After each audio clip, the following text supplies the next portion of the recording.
Hello. Welcome to the Power of Peer Support for Siblings of People with Disabilities. My name is Kelly Spina, and I am the Senior Coordinator of Operations for Adult Day Programs here at Adapt Community Network. A couple of housekeeping rules. Please put any questions for the presenters in the Q&A. To ask a question, simply click on the Q&A icon towards the bottom of your screen. Type your question and hit send. The chat box will only be used to post information pertaining to Adapt Community Network and this webinar. Information about how to access translations will be available in the chat. Please make sure your questions are general in nature, as this webinar will give general information only and will not address specific cases. In the interest of privacy, please do not include personal information. If you're having technical difficulties, there will be answers to common questions in the chat section. This is being recorded, and you can watch it again online here at adaptcommunitynetwork.org.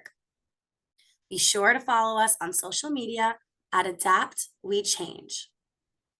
It is my pleasure to welcome you to today's session featuring Linda Monteroso Hurtado. Linda lives in Las Vegas, Nevada, but was born and raised in the Bronx, New York. She has a brother, Steve, with intellectual and developmental disabilities, who lives in the Bronx. And despite the distance, Linda's very involved in Steve's care and is committed to finding a way for people with IDD and their families to live full lives.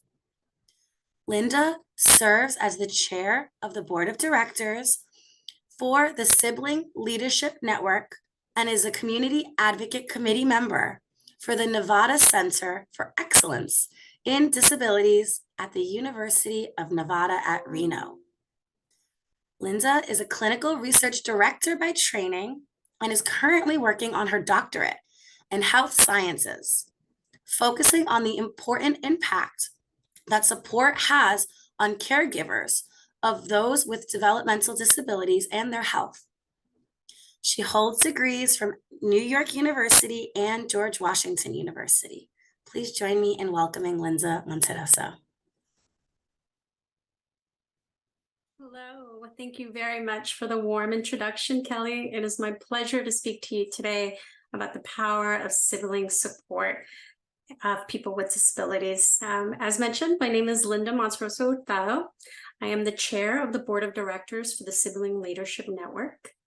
I'd like to thank the Adapt Community Network for welcoming me, and thank you for joining us today.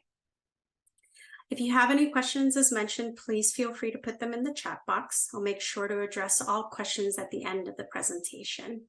The last slide will also include a QR code you can access, which includes all of the links and resources that I'm going to be discussing during today's presentation. So without further ado, I'm going to start sharing my screen with today's presentation.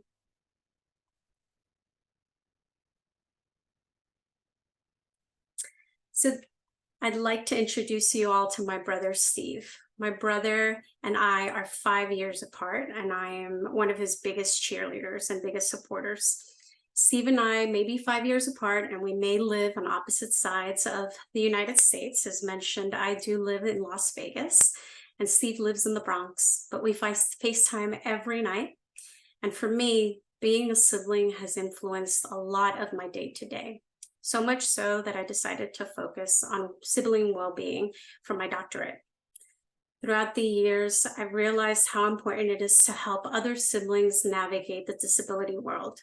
This led to me being the current chair of the board of the Sibling Leadership Network. The Sibling Leadership Network, also known as the SLN, is a national nonprofit whose mission is to provide siblings of individuals with disability the information, support, and tools to advocate with their brothers and sisters and to promote the issues important to them and their entire families. The SLN provides information and peer support to siblings of people with disabilities across the lifespan. The SLN is welcoming to siblings of people with disabilities of all types. Most of our members are siblings of people with intellectual and developmental disability. The SLN is primarily a volunteer organization, and we have a dedicated group from across the country helping to build and grow the network. We provide services like monthly virtual meetups, a sibling mentoring program, seminars, and a monthly podcast, just to name a few. And you don't have to be a sibling to be involved. Sibling supporters are an important part of our network. This includes anyone who supports siblings, including parents, sibling-in-laws, other family members, self-advocates, professionals, friends, and colleagues of SIBs. Our network also welcomes siblings of people with disabilities who have passed away. We believe once a sibling, always a sibling.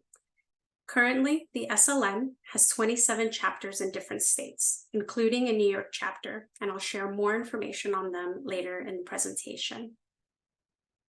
Our hope is that we will have a sibling chapter in every single state of the United States, and we're working towards that vision. Today, we're going to talk about sibling support, from young siblings to adult siblings. And we'll start by discussing why it's important to the sibling experience. While the relationship changes over time, siblings often have the longest relationship of their lives with their siblings. Many of us will be there for each other 20 years plus, more so than our parents. The peer nature of the sibling relationship uniquely positions us to support each other, to lead self-determined lives. Yet the sibling experience is often overlooked and sometimes even forgotten. Traditional service and support structures typically focus on the roles that parents play in the lives of their children with disabilities, while less attention has been given to the role that siblings play. Each sibling within a family can have a very different perspective and a very different perception, making their experience unique. Yet there are some similarities within those differences. It's important to acknowledge that the majority of people with intellectual and developmental disabilities, or IDD, live with their families. And while family caregivers are getting older, people with disabilities are living longer. There are many aging caregivers, and parents age and are less able to support their adult children with disabilities. And this is why the sibling involvement becomes necessary. And it's why we're focusing on the relationship of the siblings today. So let's start with childhood. Because siblings are often the first and most intense peer relationships that children encounter, they learn many social skills from their sibling interactions, such as sharing, collaborating, resolving differences, and compromising. Our siblings help prepare us for the world in many ways as we learn how to fight and make up, how to confide in and comfort one another. Siblings often learn to be advocates at a young age, handling questions from peers or addressing people who are staring at their sibling or potentially stigma by association. Childhood is a time when parents, teachers, professionals, and relatives play an important role in helping equip kids with the information and tools to speak up. They need the language to answer tough questions or respond to sometimes ignorant comments. It is important to not keep siblings in the waiting room. They need to ask questions, offer their input throughout the process, and decide what roles they want to play and want to try out. And this can be in school, at the doctor, etc., because their perspective can really be useful, and their involvement helps to stop the feelings of resentment from forming later down when you become an adult. Siblings often crave developmental appropriate information about their siblings' disability and or condition. And parents often assume that siblings know the answer to these questions, but they may not. Some questions may include, what's the name of their sibling's health condition or disability? How does it affect their sibling? How did their sibling acquire this disability? Did the sibling in any way cause it, or can they catch it? Lastly, siblings often really want time alone with their parents. This can be hard to schedule, but can be crucial to meeting the needs of a sibling of a child with a disability. The following are some recommended resources for young siblings, including a list of recommended books. A lot of great resources for younger siblings can be found at the Sibling Support Project website. The sibling shops were created by Don Meyer. They are gatherings for siblings to obtain peer support and education within a recreational context. Sibling shops mix in genuine fun activities, messy crafts, silly games, sometimes even delicious food now that we've moved away from the virtual components. And it really provides a space to talk about and share what it's like to be a sibling. They can vent some typical sibling frustrations, learn about different disabilities, share strategies, learn how to deal with bullies or how to handle situations when their friends come over to play. If you are interested in becoming a sibling shop facilitator, you can find more information on their website. And as I mentioned, all of these website informations and links and resources will be provided with a QR code at the end of the presentation for you to easily access. Sibling relationships continue to evolve from childhood through adolescence. Of course, adolescence is a time of change that can also alter the sibling relationship. Individuals are going through physical and emotional changes, as well as developing their own identity, separate from their family and expanding their social networks. At school, teens can become very concerned about fitting in, and this can be a time when they become aware of their sibling differences. It's important to validate and normalize for teen siblings that a range of emotions is acceptable. It's a time that they may feel a lot of divergent and conflicting emotions.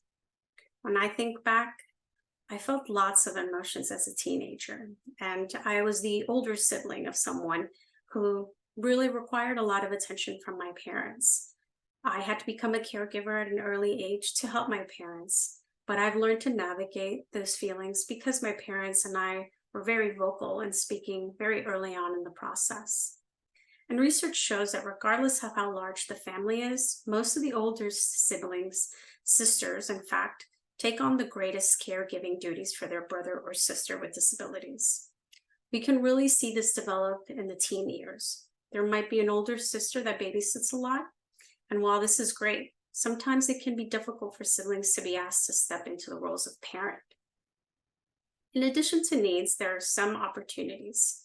Siblings may provide each other with companionship and emotional support as friends. Siblings can serve as a guide in navigating social situations, such as at school.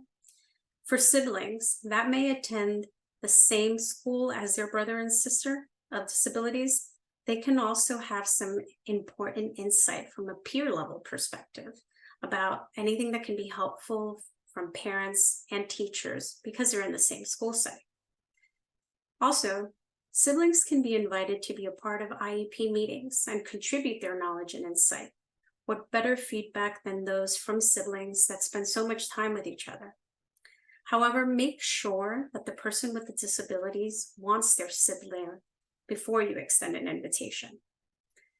Nonetheless, fostering that inclusion and involvement in younger siblings can help prevent the sibling from feeling separate from family decision-making as they get older. And on this, you can see some Teen Sib resources. We have Sib Teen, is an online closed Facebook group, which you would have to request to be invited into. The link for the Facebook group will be as part of the QR code. And it is a place where teenage siblings of people with disabilities can connect with others who get it. I was in my adult years when I finally met a sibling who was going through similar experiences that I was going through. This could really have changed my experience as a teenager had I had a group to really bounce off ideas from. It's a fun and thoughtful group where members share unique concerns, joys, frustrations, and information with others who truly understand it. It's hosted and moderated by the Sibling Support Project. And also, we have a couple of books here that I wanted to share, one being the Sibling Survival Guide. It's a collection of essays by siblings of people with disabilities that share a lot of useful information for teens and adults to navigate the journey of being a sibling. You also have the Sibling Slam book, which was also developed by Don Meyer. And I really encourage you, again, to look at these resources and use them for your benefit and share them with your teens. Again, all this information is part of the QR code at the end of the presentation. Now we move into the adult years. We find that adult siblings need a lot of information and peer support. The adult years bring about things that siblings have been thinking about and wondering about for a very long time, and they may feel unprepared to walk together with their siblings. Adulthood is a time when roles are being transitioned and renegotiated. And for siblings of people with disabilities, they may have additional roles they play with their siblings. Peer support is critical. Often siblings in their 20s, 30s, and 40s tell us that they have never met another sibling before. It happened to me. And can you imagine if you were a parent who never met another parent with a child with disability until you were 20 years down the line? It's a big thing to navigate. And because of the pure nature of the relationship, siblings can really provide support with their brothers and sisters in areas such as social media, employment, voting, transportation, relationships and sexuality, healthcare, housing. The list can go on. As mentioned earlier, most siblings anticipate talking about greater caregiving responsibilities with their parents as they age. And parents do an amazing job creating support, but these supports are often widely unknown by the siblings. Siblings usually have to learn about the service system and how to navigate it, sometimes during a crisis, which can be very overwhelming. So it's very important to engage early on so that they feel better prepared. This slide shows some of the resources adult siblings may benefit from, including the SLN resources I mentioned earlier. Now, I think the Sibling Leadership Network does a great job in terms of compiling a lot of the resources that are even outside of the Sibling Leadership Network that may be provided by state or by organizations, nonprofits, etc. One interesting resource within the Sibling Leadership Network is the podcasts that they provide.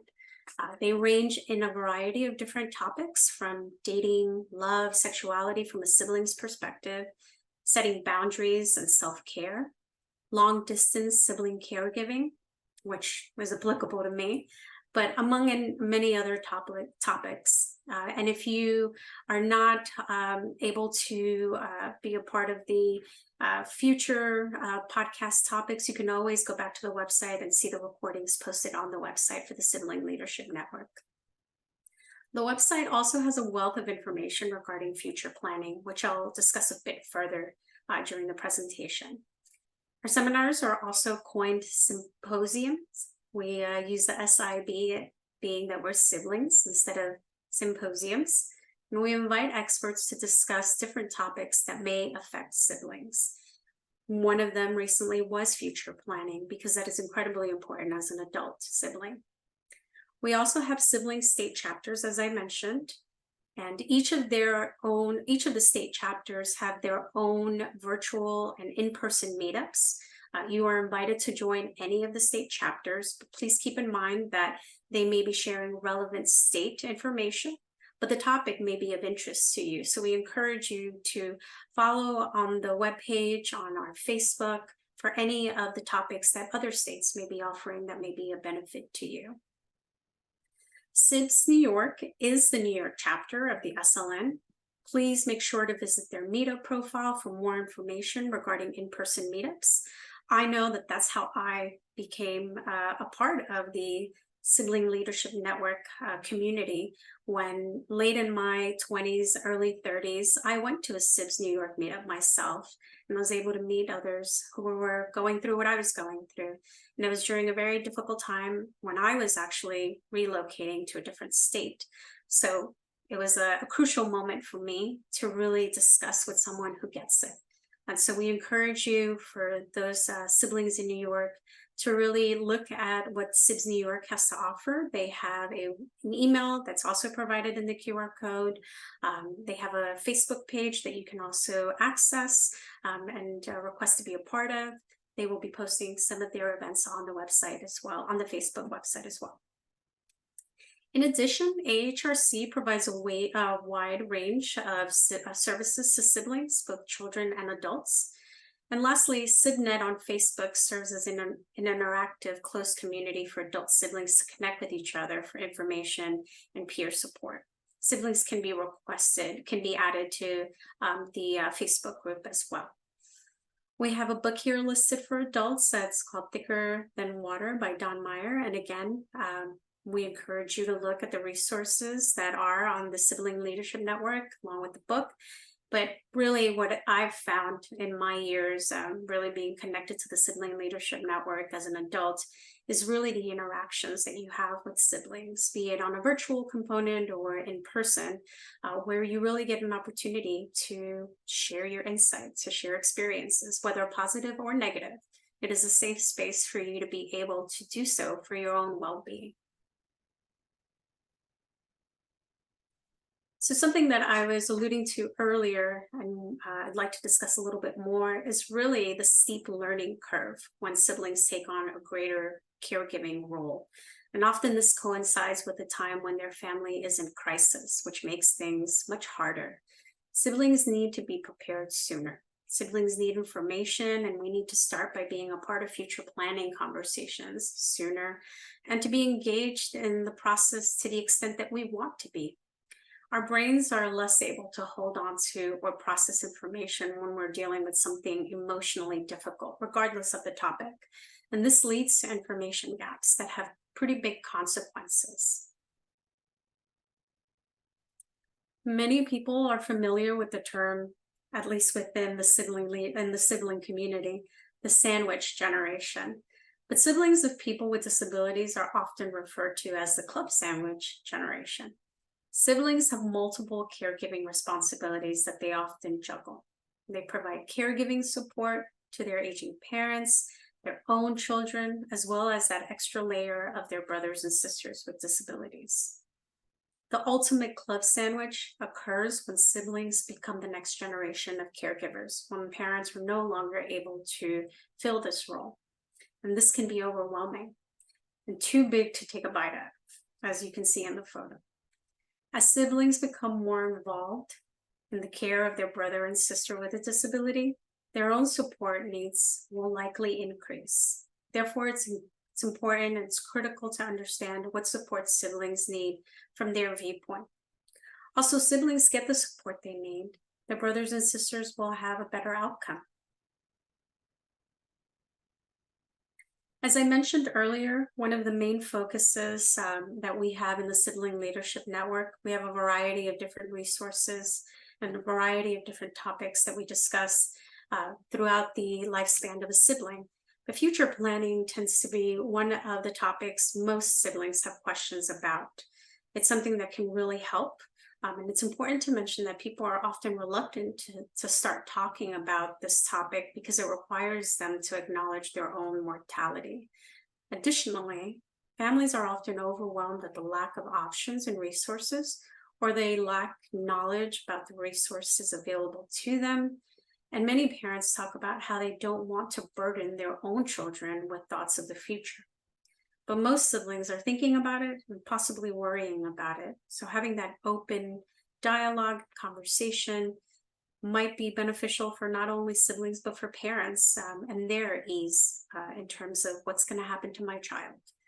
There are quite a number of resources, as I've mentioned, on the SLN website. And if you are a sibling, a parent, or a person with a disability, I encourage you to start the conversation with your family members.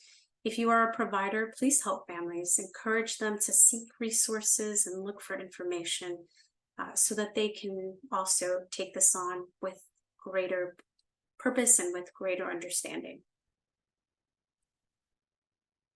Everyone should have a voice and a choice, so it's really important to engage in conversation. That's one of the key things we discuss within the sibling chapters discussions and the Sibling Leadership Network is really having continued dialogue with our family members, with our siblings with disabilities, with our parents, with those who provide resources to our siblings, whether or not they're services, day programs, etc. It's all to the extent that the sibling wants to allow, and the sibling with the disability will also provide. So it's very important that everyone has a voice within the family. For providers that are with us today, here are some ways that you can engage siblings. Resources are incredibly important. And as I mentioned, navigating the system for siblings can be very overwhelming. So it's important that with everyone's early discussion and involvement, you're able to share these resources with parents, with coworkers, and with siblings. And in doing that, really helps to create policies and procedures that support siblings. Our Sibling Leadership Network has a group that focuses on policy and advocacy. So they're continuously reaching out to different groups, nonprofits, services throughout the states to really compile as much information about the policies that affect each of our siblings in our respective states. And so it's really important as providers that you continue to communicate with siblings and share that information so that we are able to provide input in terms of what is working and what is not working. It's important to include siblings in family future planning meetings, young and old. And of course, as I mentioned, please always ask the person with the disability about it first. Ask about siblings during intake meetings, host sibling gatherings, host sibling shops.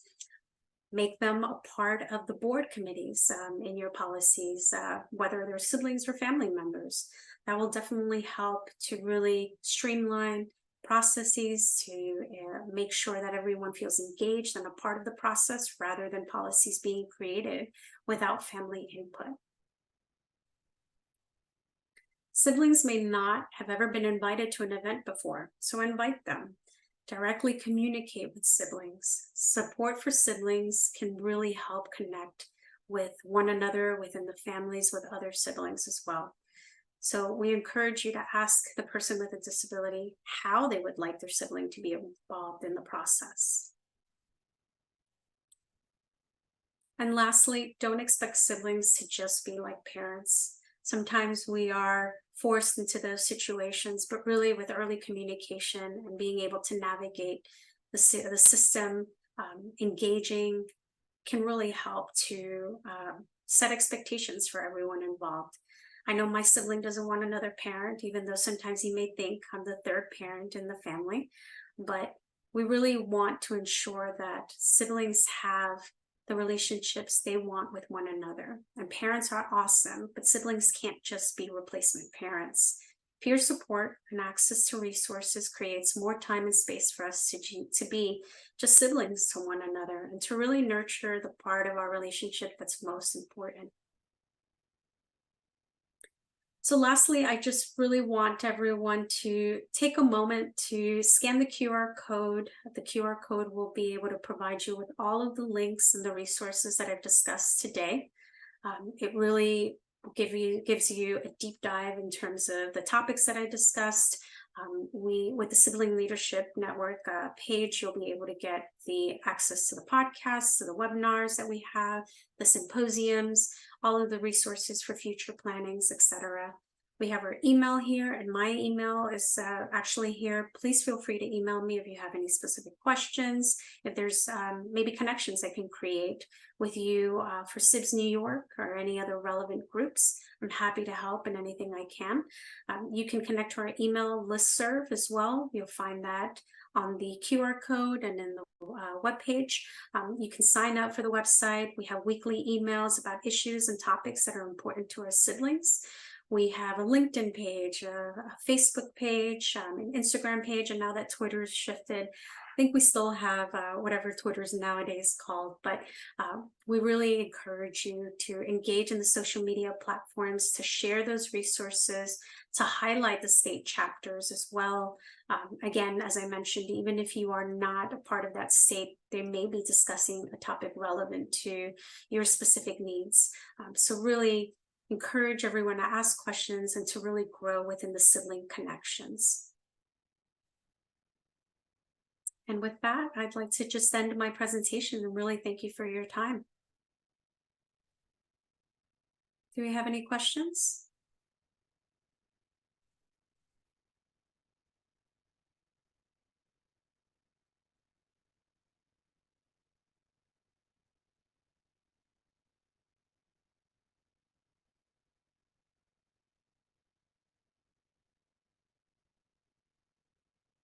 going to move on to the next page right here. This is the page where you'll be able to find some, the QR code will actually take you to this page right here.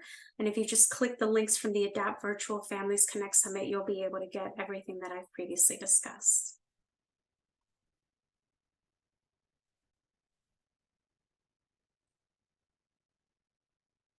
I see a question here with regards to any tips for successfully navigating an older peer relationship when difficult feelings already exist. I think it really is important to navigate those conversations with regards to activities.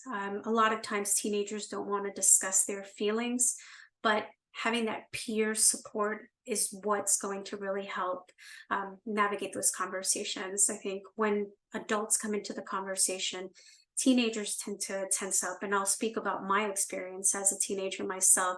I didn't want to talk with parents or maybe even a specialist. Sometimes therapy might be incredibly important, and it's something that you should offer in your teenager. But I think having that connection with someone else in their age range that understands what their feelings, is probably going through the same thing, would probably be the best approach. And that's why we really encourage everyone to be a part of those online sibling support for teenagers, for adults, because that's really where sometimes positive or negative, they're able to share those experiences with one another and really form better ways of communicating their needs and their wants with you as a parent.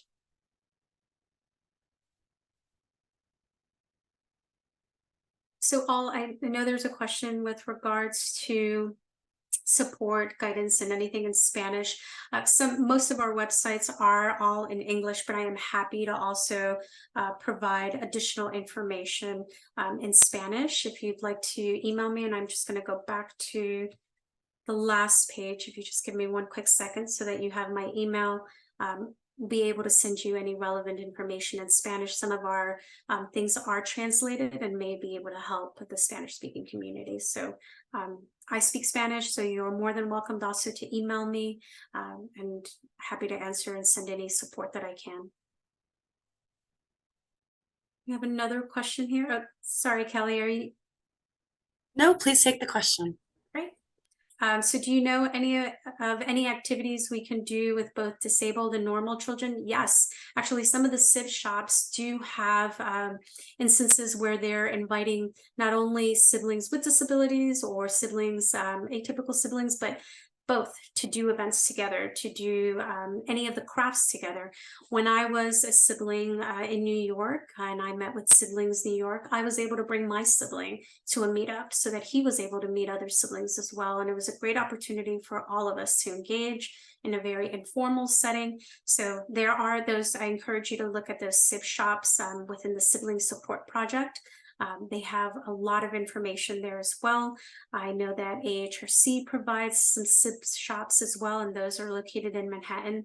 So please encourage you to go to the webpage to see what current events they may have or any future events that they have. But these are some of the activities that invite both siblings to come and participate to better navigate their conversations and just their interactions.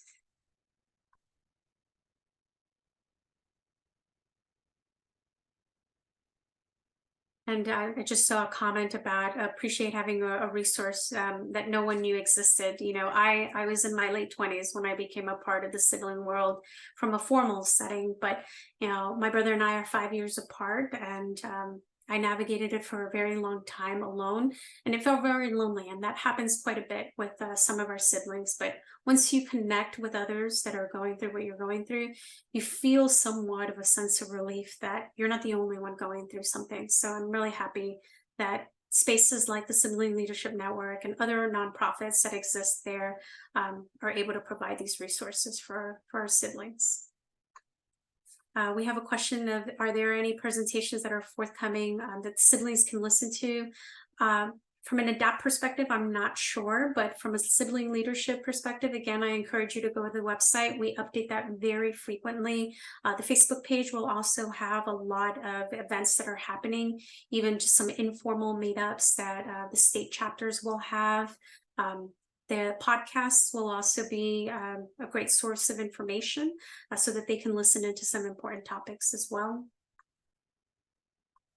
And the website is the siblingleadership.org, and the QR code is there. So if you go to the siblingleadership.org webpage, you'll be able to get everything that I've discussed today. So great. I think that those are all questions that I see on my end. Are there any additional questions that I missed? I think we might just be pulling some additional questions. Sure.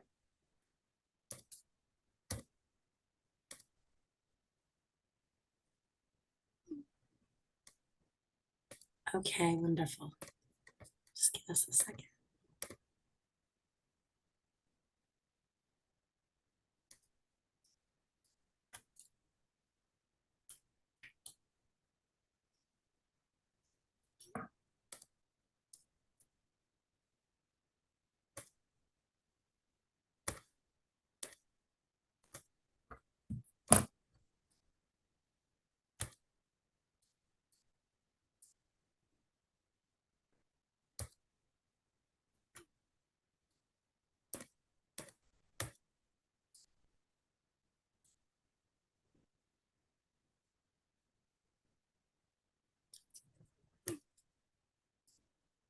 One of the questions are where people can get a little bit more information from today and some of the information in this webinar. I want to just remind everyone that all the wonderful information that Linda has shared with us today is recorded. And so you can go back and use this as a resource and look into some of the key points that she has mentioned. That will be available to everyone at adaptcommunitynetwork.org. Again, that's adaptcommunitynetwork.org. You'll also be able to get more information about today's session and Adapt if you follow us on our social media, which is at Adapt We Change. Okay, wonderful. We're just getting another question in. Is there any advice on activities that both neurotypical and disabled children can participate in, Linda? So I mentioned that earlier that some of the SIB shops actually have events that host both siblings, and that's incredibly important. Even from an adult perspective, sometimes those in-person meetups that SIBS New York will encourage you to bring your siblings so that they are able to meet another sibling. My experience growing up with my brother, Steve, was that outside of the day program, he didn't have any friends or anyone to really connect with. So he was always surrounded by adults, myself, my parents, and that still tends to be the case sometimes. But really being a part of these organizations or even just informally going to these meetups can really help not only the sibling with a disability or the sibling that's the caregiver or vice versa, but the SIB shops really does have some great things for you to do together that are in a much more structured environment so that they're able to communicate with one another. Informally, I always did, some activities that my brother felt comfortable doing. For us, it was always important. We would take a Saturday afternoon to ourselves to go see a movie together or to go bowling. My brother loves to go bowling and do things that really were of interest to him so that I can learn a little bit more about his needs and his wants and really where he felt comfortable with me being a part of it. And for siblings that tend to be a little shy, that can be very difficult as well going into a larger setting. So maybe starting just with interactions with just the two of you and then branching out a bit more to those the SIB shops or those meetups can be very helpful. I have another question for you. Would you be able to please clarify on effective strategies in supporting people with disabilities in terms of communication? So I think one of the things that we find very effective as a sibling is really to touch base with those people that are providing services for our siblings with disabilities. Now, one thing that we often find is that our siblings may be sharing one thing with us, but can be very different when they're around a community of their peers.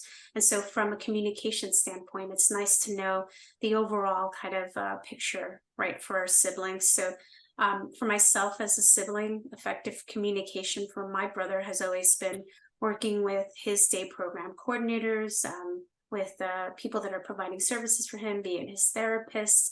And again, I engage with my parents very early on in terms of what they feel comfortable with me doing and me being a part of a discussion. And this is as an adult.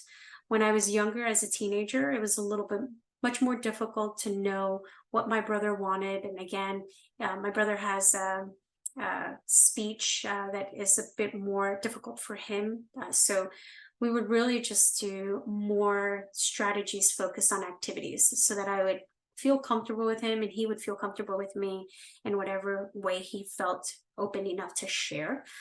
That was always a strategy that helped. And that's where I started doing movies or doing bowling, because sometimes when we come into the picture as siblings, they may think of us, as I mentioned, as a third parent, so they may not want to communicate with us. So really finding areas of interest for our siblings is a great strategy to feel comfortable with one another, to discuss with one another. And for siblings that may have limited speech, really the activities feel much more of a comfort of sorts, and that can help just from an emotional standpoint. But I always found it very helpful to get a bigger picture of my brother outside of home and within the day programs and schools he was a part of by speaking with his peers, speaking with his teachers or his service providers, because then my brother knew that I was connected in his day-to-day. Wonderful. Thank you for that comprehensive answer. The next question that I have, do you have any ideas or suggestions on how to help peers connect? So online, I think in this world right now where we are virtual a lot of the times, really just going online is really incredible. I think it's a safe space. That's really why it's a closed group for us on Facebook. And we have the teen online platform on Facebook. We have the Facebook page for SibNet, which is all of the siblings across the United States that want to be a part of the SibNet community. And then specifically for SIBS New York, there are specific conversations that happen for SIBS New York within that Facebook group. But that's the best introduction really to this world, to communicating in a safe space, would be to go to these online platforms, because you're not pressured to post anything, you're not pressured to engage in a conversation, but it can give you a good feel in terms of what other siblings are going through and might encourage you to engage in dialogue when you feel comfortable. It's all at your pace, it's all with what you feel comfortable doing. So connecting with other peers, going online is really I think the best first step for you. And then when you feel comfortable, you can do in-person meetups, which now we're moving into, and I think it takes away from the virtual component. Having someone face to face and doing an activity together really breaks down barriers as well. But really encourage everyone to go online first, just to assess your comfort level. Wonderful. Are you aware of any support, guidance, or opportunities for people that are Spanish-speaking families? Support or guidance? Yeah, absolutely. As I mentioned, I know that most of our resources are in English, but we are working within the Sibling Leadership Network. We do have a subcommittee right now that I'm working very closely with to create a lot of our resources, or translate a lot of our resources into Spanish. So in the time being, before we effectively do that, please feel free to email me, and I'm happy to provide any resources that we can and that we already have in Spanish. But our diversity, equity and inclusion group is really looking into translating a lot of these resources, and also creating a space where we can have siblings who speak Spanish and are bilingual really support one another. And this is where we need your engagement as well as siblings, because there are a lot of different chapters throughout the United States. Even within SIBS New York, it really takes the volunteers. This is a volunteer organization. So if you are really willing to be a part of the organization, we encourage you to volunteer as well, so that we can, with your help, create a lot of these groups that are Spanish speaking or other languages as well. But in the interim, as I mentioned, please email me. I'm happy to send you any information in Spanish that we have available. Thank you, Linda. Wonderful. A question that came in Spanish asks, they feel like there's not much help for parents psychologically to understand how to support their child with autism. So while I mentioned this group specifically has siblings, we do welcome all caregivers, whether parents or those who provide services.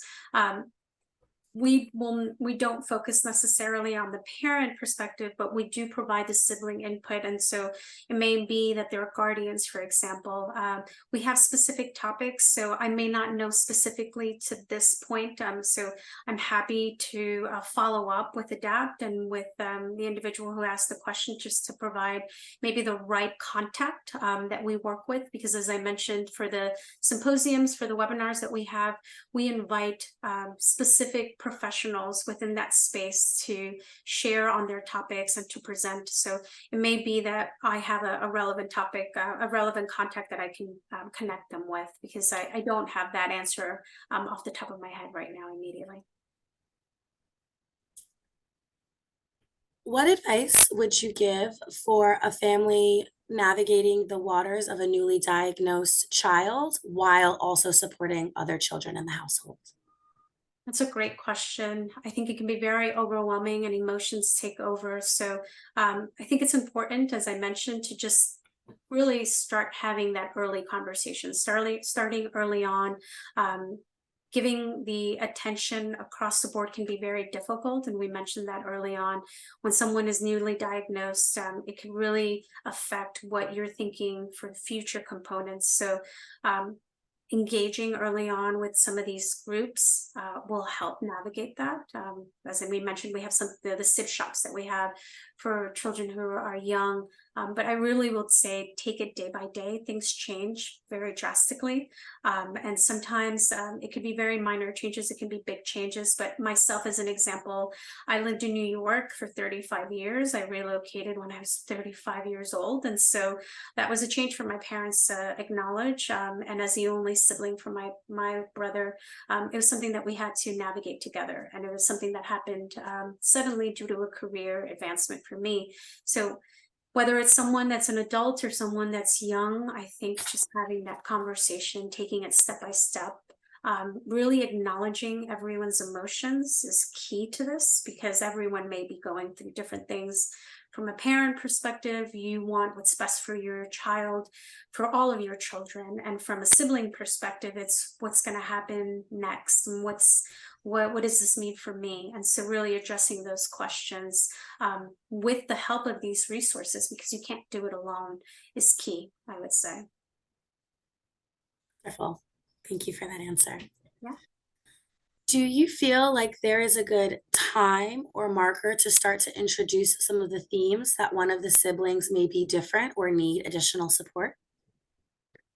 I think it's early on. I don't think there's the right age. I don't think that based on the research that I've encountered and just interactions with our siblings, there isn't an appropriate age that I would say that would be the right time to introduce this. But I think starting small, starting with just initial discussions, it's not until teen years sometimes that we really acknowledge the big differences. Again, I'll give you an example of my brother. My brother required occupational speech services. So we're 5 years apart. Very early on, I knew what was going on because my parents had to navigate these services. And my parents are Spanish speaking. So being Spanish speaking, being in an environment where most of the services are in English, and even if they're bilingual, they may not provide all the information necessary. It was difficult for my parents to really sort through this out. So I had to come in and be that translator very early on, which happens to a lot of older siblings in households. I am one of those siblings. And so for me, being able to share my feelings with my parents were incredibly important. My parents asking me questions were incredibly important to me. And it really starts wherever there's a comfort level. Just really minor things can help for you to introduce the topic very early on. But it's better to do it early on than to wait when there are big challenges that happen. And as I mentioned, as siblings, we know there's something going on. So being left in the dark, it's not going to help. Linda, I want to thank you so much today for a great presentation and discussing the topic of the power of peer supports for siblings with disabilities. I think it was a very impactful session. I also want to take an opportunity to just thank everyone who has joined us here today. And please allow me to reintroduce ADAPT's CEO, Mr. Ed Matthews. Thank you, everyone. Good afternoon, everyone, and I certainly hope that this has been I certainly hope this has been an enjoyable day for all of you who participated. I hope it was something that you found informative.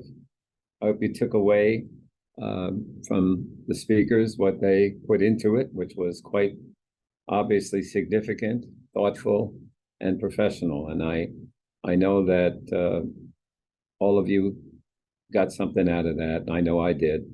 And again, I just want to appreciate all the work done here by the ADAPT team, headed by Tracy Picard and the entire family services staff, our IT staff, and all of the people who contributed to make this program a success. I hope that we'll see you again next year as we move forward with this, and keep in touch with us as you have questions and other things that we can do to help you along life's journey with yourselves, your loved ones, and anything we or the other agencies. There's so many of us who can provide services, supports, information, and enlightenment as you move along life's journey. So those are the things that I hope you took away. And it is our pleasure always to do all of what we can to help the people of the city of New York and beyond navigate the service system from birth through elder care. So again, thanks so much again. And again, thanks to all the folks who contributed, all of our speakers, all of our technicians, all of the people who put so much into it. I know that I'm not only am I appreciated, but we all are. Thank you very much. Thank you so much, Ed. Please join us now for an open Q&A panel featuring staff from ADAPT Community Network.